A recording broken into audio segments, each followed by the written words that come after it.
Hi, I'm Wesley with TreeNewal Certified Arborists. I'm here with Ron Schmidt from the town of Argyle. Ron, how are you doing today? Doing well. Thank you for having me. Great. So trees are really important in the town of Argyle, excuse me. So I wanted to talk a little about tree selection and planting. These are important concepts because, as we know, every time we plant a tree, it doesn't live. So we got to take care of them. We got to do some things right.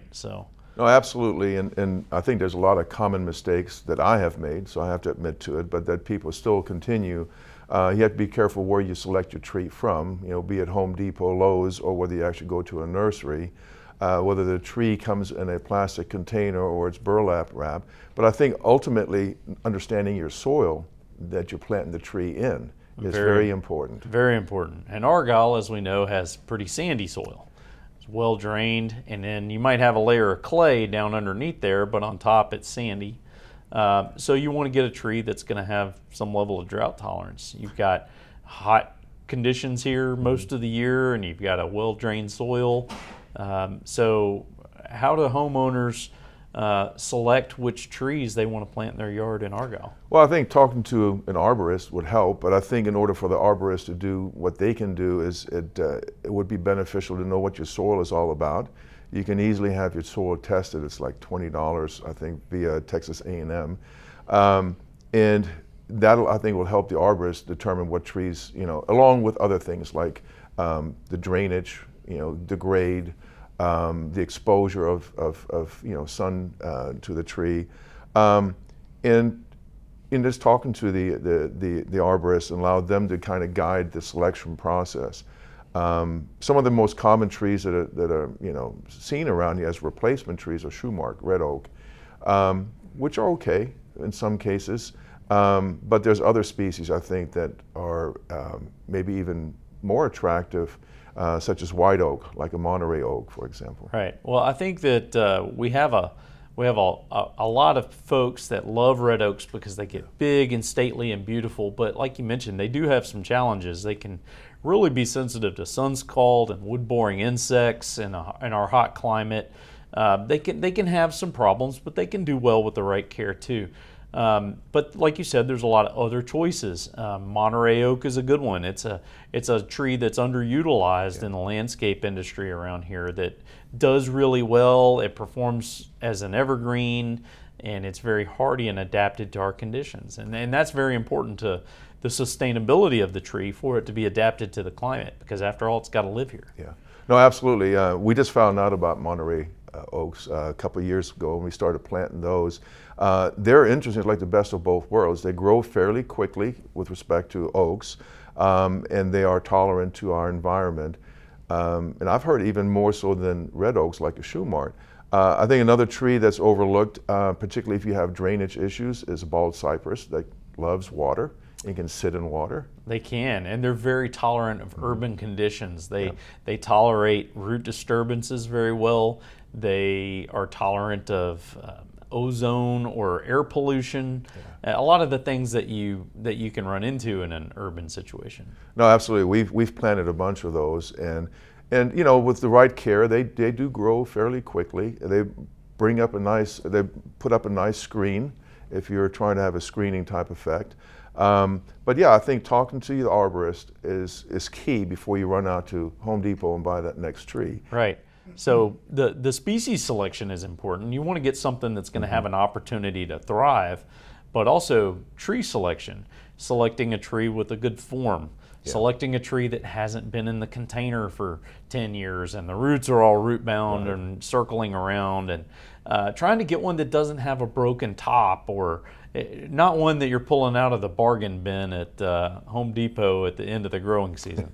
Exactly. Those are always a little bit suspect why they're selling it for half price. And yes, most of the trees, and I'm not trying to necessarily talk down on Home Depot or Lowe's, but a lot of the trees that they do sell are sort of, they're planted in a container that's too small. That's why they're essentially being sold at a lesser price. And most of the roots have circled around the container, which then at least need to be broken up so they start growing outward and provide that root system that you ultimately want. But then again, I think in talking with an arborist, learning how to plant that tree is so important. Critical. I'd say 70% of the people want to do the right thing. They want to get that tree in the ground as deep as they can, and that's the wrong thing to do. It is, and education is the key, and that's where we can come in and assist, because we know what works and what doesn't. We see concentrated doses of bad tree planting when somebody calls, my tree's not looking good, and we get out there and it's improperly planted. We see that a lot, and it's a little more than dig a hole, drop the tree in, cover it up, and move along. That strategy is not going to yield a good result more times than not. No, it leads to disappointment. And then I think what happens naturally then is people think, well, I can't plant a tree, so I'm just not going to even try. And that's not what you want. The trees grow fairly quickly at a nursery because they're taken care of. There's no reason why they can't continue that growth, in someone's backyard or front yard. And to your point, making sure the tree that you're selecting is a good species, not only a good species, but also a good form and structure. There's a lot to know about trees, and I appreciate the recent seminar that you all put up at the town hall, educating our residents of what to look for. And then also understanding the diseases that these trees can be exposed to. Unfortunately, we just lost probably a 6-inch caliper Shumard because of a disease that, it just happened. And, and also knowing when to call the arborist to maybe help, save the tree before it's too late. Right. Well, we're always there to help, and we love to help people solve these issues, because a lot of times they are fixable, especially if you get to it early. In our industry, we want to be as proactive as possible. Unfortunately, we find ourselves reactive far more often. Most people aren't calling us until there's a problem. Right. But what they don't know is that if they call us ahead of time, we can do the structural pruning on the tree. Mm-hmm. We can help them identify a good species or where to plant and how to plant, and to really set that tree up for success so that it's healthy and vigorous, which will make it more resistant to environmental stress and insects and diseases. And they'll actually spend less money on the tree in the long run by putting a little more investment into it on the front end. Yes, you mentioned sun scalding. I wasn't aware what that was, and I was surprised when all of a sudden some of the Shumarks that probably had lived in a relatively concentrated space at the nursery, all of a sudden started having bark problems. And if you catch it early enough, it's something that you overcome, but if you don't catch it early enough, sometimes that can lead either to a tree that's going to be susceptible to disease or weakness or something like that. And there's some very fixable things or preventative things that you can do if you have that knowledge, such as wrapping it with burlap or painting it a white color, for example, that helps it, prevent that sunburn essentially. Yes, it's a thin bark species, especially when they're young, and so they're sensitive to brutal western and southwestern exposure in the late afternoons in the summer. And one of the big mistakes I see a lot of homeowners make is as that tree grows up and starts to spread out its canopy a little bit, one of the first things they want to do is come and cut off all the low branches and raise that canopy up. And now the tree that had been protected by its own low branches is now exposed again, and there's a whole nother round of sun scald that can happen under those conditions. So there are some things that we can do, like tree wraps, watering practices that can help with that, but it's important to get that right information from an arborist before you go ahead and make that decision to take all those little limbs off.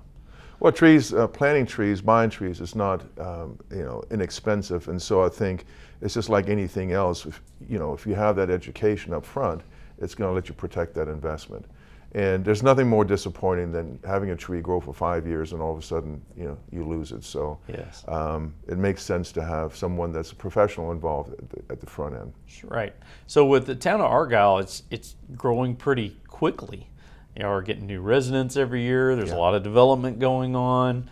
It's a happening place. So what are some of the benefits of planting trees and maintaining the existing trees in these newer developing areas?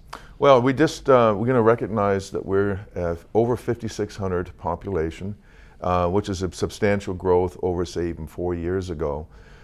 And educating not only the new residents that are there, but preserving our trees, it allows us to do many things. Argyle likes its rural or small town charm And the trees that have been a part of that, the sort of shelter or screen homes from each other, makes it look more green. I think working with developers, but also working with current residents to help promote tree planting and tree preservation is an important thing to keep Argyle the way it is now as far as appearance-wise without stopping evolution that's natural to a town. Right. And you have a tree ordinance to help protect existing trees, and you have a suggested planting list for your residents in your town. Yes, so essentially that list is a tree preservation list, which also serves as a tree planting list, because those are the trees that are of greatest benefit. Probably will do much better than other trees. That could be, what I see a lot of times, for example, is people love maples and they want to plant a maple tree. I get it, I've done it myself. They don't necessarily like the Texas environment. They do not. It's possible to grow, but not for a novice. And so I would probably stay away from a maple and maybe choose something more like a Monterey oak, or something that's going to have a greater survivable rate.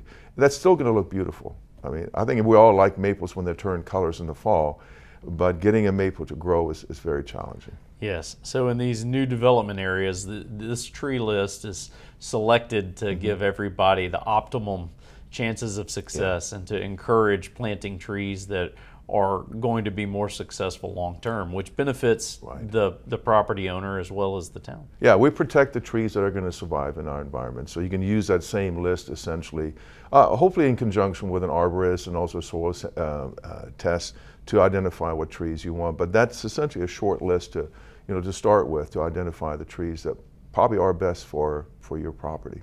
Okay, so how can municipalities encourage developers to prioritize tree selection and planting? Well, there again, I think it's an education process, and developers have a tendency to repeat what they've done before. In town or in the city of Dallas or in the Metroplex, we see a lot of shoemark oaks. It's just the most common tree that I think they like to plant.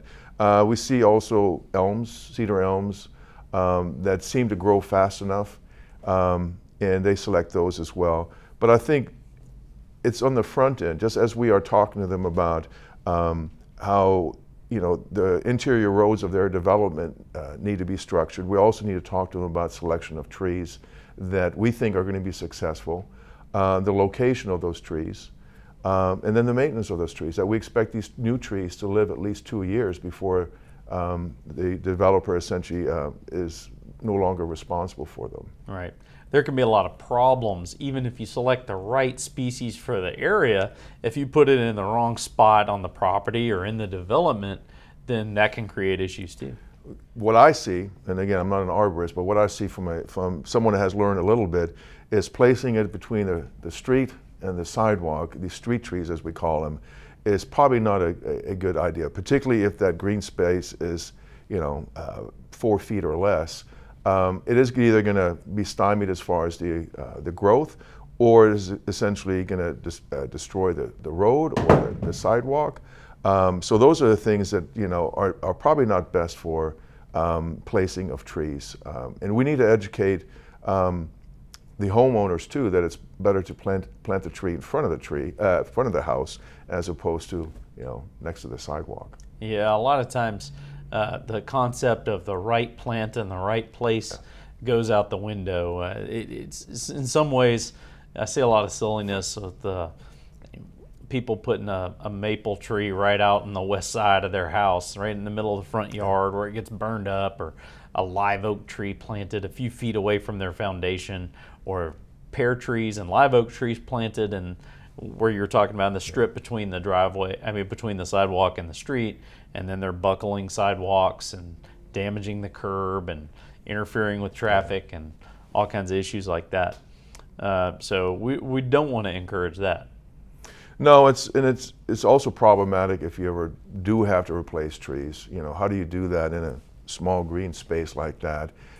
It's just asking for trouble. And well, speaking from an arborist standpoint, grinding the stumps in that little small of an area, and then all the utilities that run through that area. That's where the sewer lines come through, and the electrical conduits and drains and irrigation, and it does become a problem. Yeah, and I'm not so sure that I would blame the developers for doing that. I think a lot of municipalities have just seen that as a way to plant trees. And I think what we have seen over the years, that as this tree grows up, it's not a good idea. It's just not a good practice to perpetuate. So we need to give the tree an opportunity to grow, have enough space that its root system can flare out, and also have the moisture that it needs. You know, I remember you talking at the recent presentation how bubblers are not necessarily a long-term way of providing moisture for trees, that there's other ways of doing that. Yeah, but if you plant one in a restricted root space, it's going to need that water because it doesn't have the soil volume to be able to acquire all the water that it needs. Whereas if we're planting the trees up in the yards and further away from these small confined areas, then the tree's got a much better ability to take care of itself. It's a potted plant. That's what it boils down to, right? Because you're restricting the space. Yes. So are there any other points you'd like to make about what the developers can do and making tree selection more of a priority? Because it only benefits them to select trees when they're installing in their developments, trees that are going to be sustainable. Well, I think it's important to have an arborist or a firm like yourselves involved at the front end as we're looking at the development. You know, once we've gone beyond, if it becomes a mixed-use type development where you're going to have commercial and residential, I think it's important that you at some point bring an arborist in that is an expert to help them select the trees that are best for that area. I don't believe that any developer wants to plant trees that are not going to be successful just so they can turn around 2 years later and have to replace those. So they're going to go through the trouble and the expense of planting trees, and to help them be successful I think is important, and that's where I believe a town like Argyle is willing to sponsor an arborist to be a part of that process, and I really appreciate all the effort that TreeNewal has done with our town to educate not only the town staff, the elected officials, and then the residents as well. And I think so our efforts that we take to plant and retain our tree canopy is much more successful. Yeah. Well, we're happy to be a partner with the town of Argyle in that. We're trying to pull the rope the same direction. We're vested in Argyle being a heavily treed town with that small town feel, but not overly complicating things for the developers, and we're happy to work with them to help them create plans that are going to make their trees successful in their developments. And I hope that Argyle at some point will be recognized as leading as far as a town with respect to preserving its tree canopy and growing its tree canopy. While our tree canopy represents 31%, our actual town goal is 35%. So not only do we want to preserve our tree canopy, we actually want to grow tree canopy. And honestly, developers are going to be a part of that. They can actually make that happen.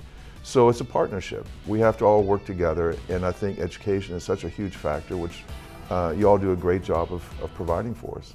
Well, thank you, Ron. It's been a pleasure. This has been a great talk, and I'm really looking forward to doing this again later. Yeah, thank you for having me. All right, thank you.